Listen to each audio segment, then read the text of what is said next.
Carl and Liam here from Games, Brains and Head-Banging Life, gbhblofficial.com. Sure, and it's getting Goosebumps. We're here, the final episode of season 3 of the Goosebumps TV series, and the 66th episode overall. It is Teacher's Pet, number 22, directed by Stefan Scaini and written by Andrea Raffagelio. So a number of new names there. In fact, this is the only Goosebumps episode directed by Stefan Scaini. And yeah, you're going to notice that because this is up there as one of the worst, most boring, pointless, shouldn't even exist episodes of Goosebumps across all seasons, in my opinion. In fact, it's so dumb that the Teacher's Pet adaptation part doesn't even make any sense because there's nothing about fucking teachers here. Well, there is, but not the actual person that's supposed to be involved. So stupid. I kind of wish you could just leave it at that and just be like, that's it. Like, tell us what you think, because I don't, discussing this episode again is going to be a bit of a slog. I can't lie. We are gonna dance. We're gonna fly through this one because I really didn't like this, and I was glad it was over. But we have a cast: Michelle Reese as Becca, Telmo Miranda as Benji, Ashley Taylor as Martha, Asia Vieira as Sue, Jane Luke as Mrs. Crandall, and Richard McMillan as Mr. Blankenship. Are you recognizing that name, Richard McMillan? Spidey, right? Hey, you got it. Yeah, played Spidey in Say Cheese and Die. Looking a little bit more normal in this, but with a unique enough face that I instantly went, oh yeah, Spidey. Yeah, definitely. I immediately recognized his face. Indeed, but this episode also comes with a hefty sadness, unfortunately. It should be noted that Michelle Reese, who played Becca, died in 1997 due to meningitis at aged 16. The episode is dedicated to her name. Reading that, when I saw that dedication, I went, oh. And then when I looked at it, I went, oh, fuck. 16 is a disgrace. Meningitis is a terrible thing. Yeah, basically watching, knowing that at the end, I'm glad I found that at the end and not the start, as I may not have been too hard on the character, the actor, who's perfectly fine for the most part, but, it isn't very memorable. But knowing that, it's like, oh, okay.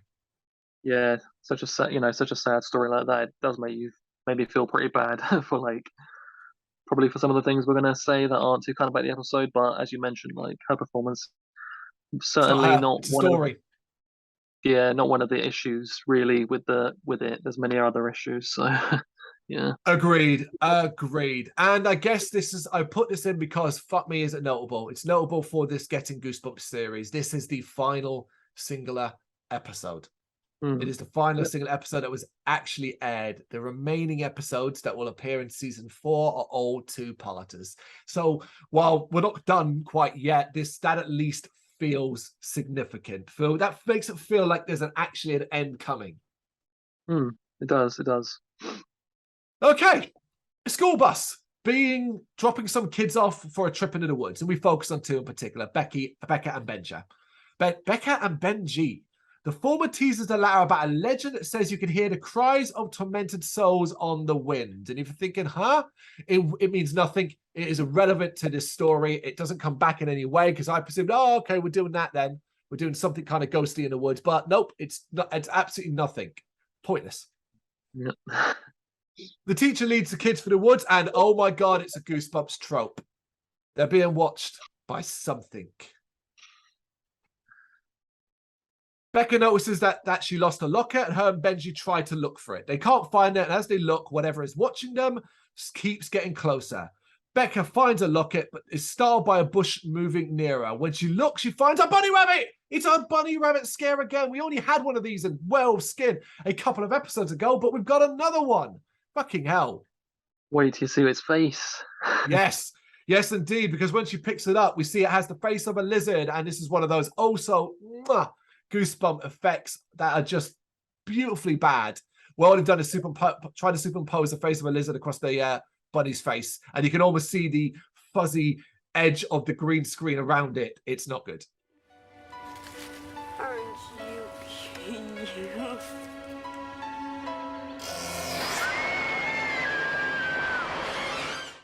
I think this might be up there as the worst effect in Goosebumps, mainly because they use it again in the later part of the episode, which says to me that they thought it looked good and it deserves to be highlighted as being terrible for that reason.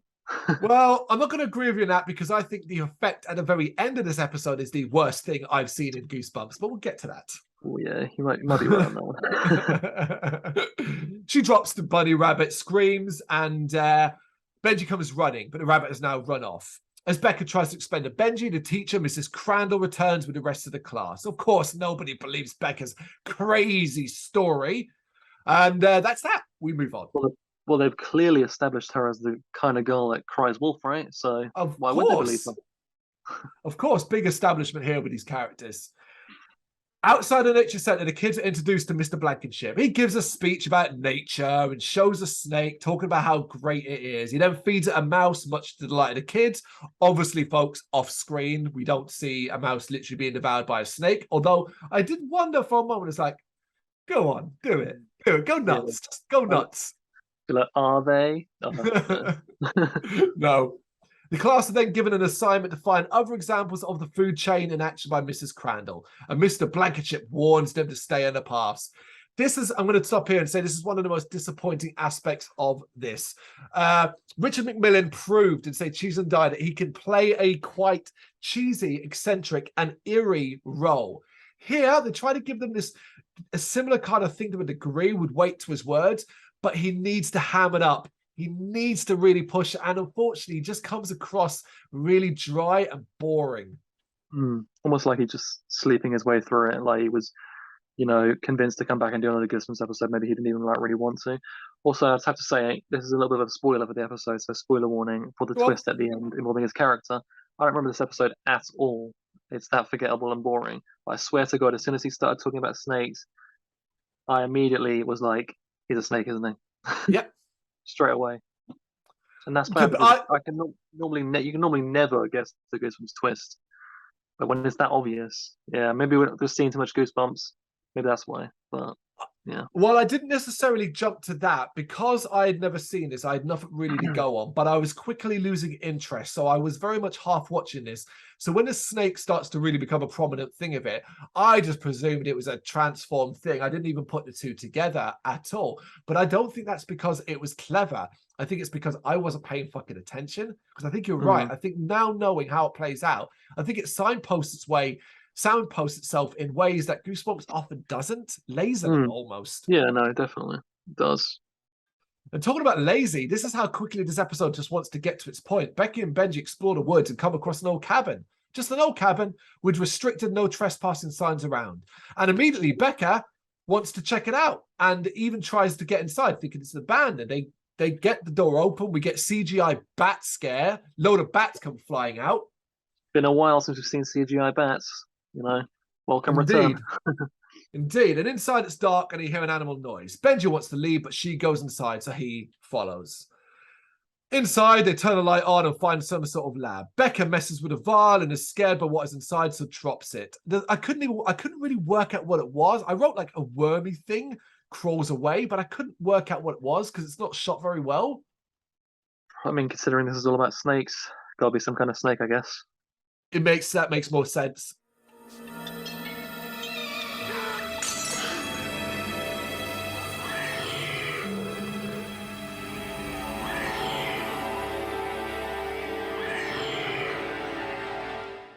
Out in the woods, we see something moving at pace towards the cabin. Looking for something to clean up, they find skins in the cupboard and are then scared by an arriving snake that comes in through the door. Are you bored yet, people? Because these sequences involving the snake just go on forever. Sure, if you enjoy scenes of watching snakes just slithering around the floor minding their own business, then this is the episode for you. That's what's really annoying, is that it never comes across threatening. In fact, in this first scene, it just sort of slithers around while they're up against the wall, doesn't really do anything, and then they get out. And the only thing that's notable here is they notice that its body is rippling. Then we get a scene where Becca takes advantage of a nearby cage, encouraging the snake towards it because there's a mouse inside. And then they're able to run away out into the woods. The only thing notable here is that the snake gives chase, but it appears to move very, very fast behind them. They run into two girls, Martha and Sue, who laugh at Benji and Becca. Benji does this incredibly logical speech about how they can't tell anyone, as not only will they get in trouble for breaking into the cabin, but no one will actually believe us about the snake story. And I was just kind of like, look, that's cool. I love your logic, but like, it's Goosebumps. Like, come on, man. Like, don't, that's so boring. Oh, yeah, it's just too boring to be like, oh, okay. Yeah, just seeing that play out, that idea, that scenario where, you know, that's too many times at this point, and you can only use it so many times. Yep. Agreed. That night, sleeping under the stars, Becca is woken by a tarantula nearby and then is scared by the snake on her sleeping bag. Her screams wake Mrs. Crandall, who tells her that it was just a bad dream. And wanting to encourage her to sleep, Mrs. Crandall offers her the bunny, the one with the lizard face, and she screams and wakes up. It was a dream within a dream. And I fucking almost flipped my work desk over at this point, because it is no secret my most hated trope in all of movies, particularly horror, is a dream within a dream. You lazy, idiotic, jump-scaring bastards. And I will never forgive the Wicker Man remake for this, because this is what started my hate of it more than anything else. The Wicker Man remake with Nicolas Cage's Dream Within a Dream is one of the most infuriating moments of that trash movie. And to get a Dream Within a Dream and anything else just always makes me think of that movie. And then I get angry with what I'm watching now because of that Wicker Man remake. So it all comes down to that. I'm not a big fan of the trope either, but I cannot sanction the hate of the Wicker Man remake with Nicolas Cage. That movie's a classic. How dare you? We've had this before. This is one of the most things we feel the complete opposite on. I think it is a 0 out of 10, an offense to my eyes, ears, everything. Whereas you can appreciate what is Nicolas Cage's incredibly over-the-top acting, which I can appreciate in other movies, but in The Wicker Man, it is unacceptable.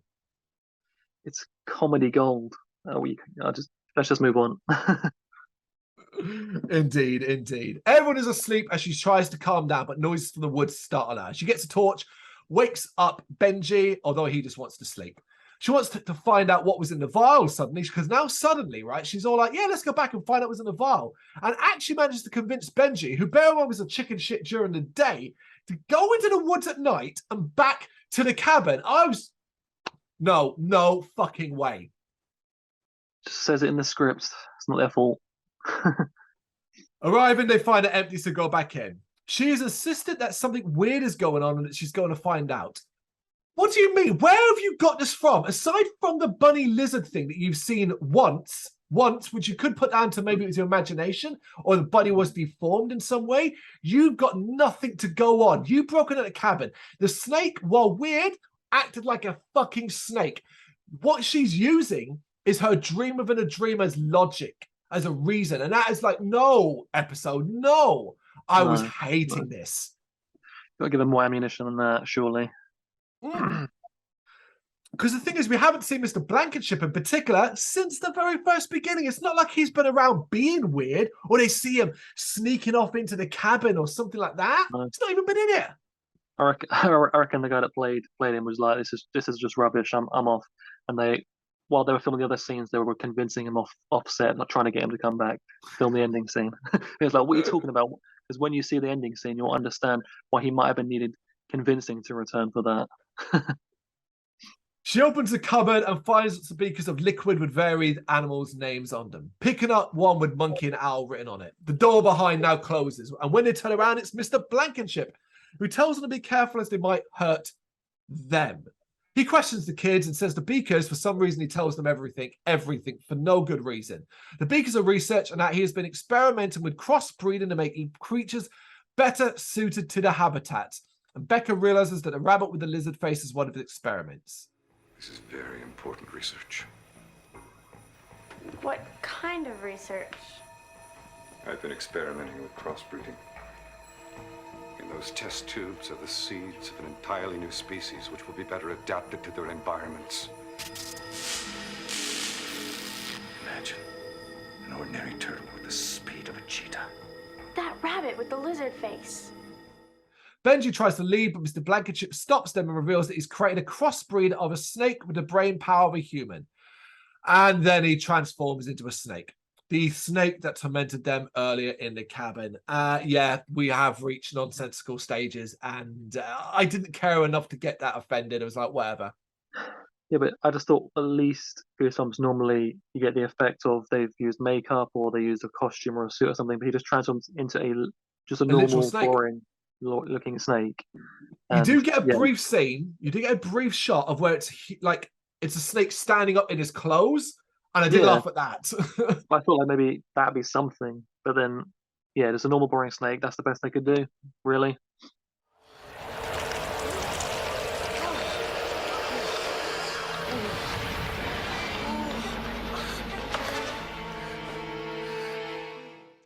Indeed, indeed. As we enter a really boring ending, Benji trapped by the snake, and to save him, Becca throws a beaker filled with fly amino acid onto the snake, causing it to spark, which I thought was odd, and blows the lights out. For some reason, rather than just leave, Becca grabs a torch and it looks like they've killed it. But no, it's just shed its skin, and now they can hear a buzzing sound. You know where this is going already. Now they run, and we cut back, and everyone is just getting ready to get on a bus. So that was it. All right, they left the cabin, and it's the next day, and they're leaving. Okay, then. Becca and Benji reflect on having to keep the fate of Mr. Blankenship secret, as no one would believe them. We almost get a deep, important moment here with the idea that they would have to take this secret to their grave, because no one will actually believe them. But it's in this episode, and it's a throwaway comment, so it means nothing. They then notice Sue and Martha complaining about being bitten by bugs and getting some kind of skin rash, one that looks like scales. This is underplayed. Whichever one it is, Sue and Martha scratches their arm, and her arm is like scales. I'd be freaking fucking out if that was my arm. She's just like, oh, it's a bit rough. Yeah, looks pretty nasty. Yeah, effect, but maybe that could have been like where the episode went, like that instead. He was turning people into snakes. I don't know, just whatever. Whatever, exactly. One bite the whole trip, and in the last 10 minutes, I've been bitten 10 times. Me too, and I'm getting some kind of skin rash.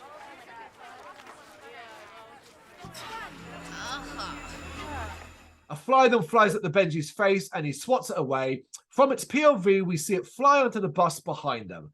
Becca remarks in an extremely random line that makes no sense because she said nothing like this. And bear in mind, Mr. Blankenship has been barely in the episode. They literally have this line purely because it's a pun on what will follow. She says, Mr. Blankenship won't be bugging them anymore, because then we focus on the fly and we see it has the face of Mr. Blankenship as he says they've got that wrong. And there is so much to unpack here.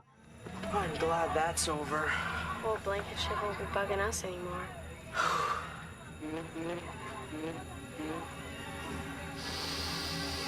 You got that wrong. Oh my God, the line delivery is horrendous in itself, as I already pointed out. But this effect of Mr. Blankenship's face on the fucking fly is the worst thing I've ever seen, because they've had to stretch his actual face to fit the idea that it would fit in the position of a fly. So it looks dumb as fuck. Picture an image of your face, and then just you're not enhancing it and anything, you're just stretching it out. That's how it looks. And the line of, oh, they've got that wrong. It's a fucking fly. There's no threat here. This is so stupid. I just think they have to be trolling with that, man. There's no doubt that's a mega troll. Because I know it was the 90s, but it's straight up. That's got to be straight up comedy. Like they was like fuck it at that point, because there's no. And also then straight after, without really any second in between, you then have the memorial message for the actress passing away and stuff like that, and that's obviously sad. It's so many emotions at once, you know. You know. Indeed, I do agree. This was a chore to get through. I'm glad it's over. As I said at the start, one of the worst Goosebumps episodes overall, let alone possibly the worst of season 3. But we'll have to reflect on that when we get around to our end of season tier list for it. For now, though, that is Teacher's Pet, the last episode, 22nd of season 3. Keep an eye out for the tier list, but also keep an eye out for the start of season 4. We won't have much to cover there, 4 episodes overall, and then we're wrapping up getting Goosebumps. We'll let you know what will follow Goosebumps after. A hint, it involves darkness. You got any thoughts on this episode? Do you hate it as much as we did? You know what to do? Let us know in the comments. Thank you very much for watching. If you liked what you saw, please help us out by giving us a thumbs up and hitting that subscribe button. If you really liked what you saw, consider donating to keep the website and channel running by buying us a coffee via our coffee page or picking up some merch from our Big Cartel store. You can check us out on gbhbl.com as well as via our social media, Facebook, Instagram and Twitter, as well as listen to our interviews via SoundCloud, Apple Music and Spotify. Just search for GBHBL. Games, horror and heavy metal. What else is life for?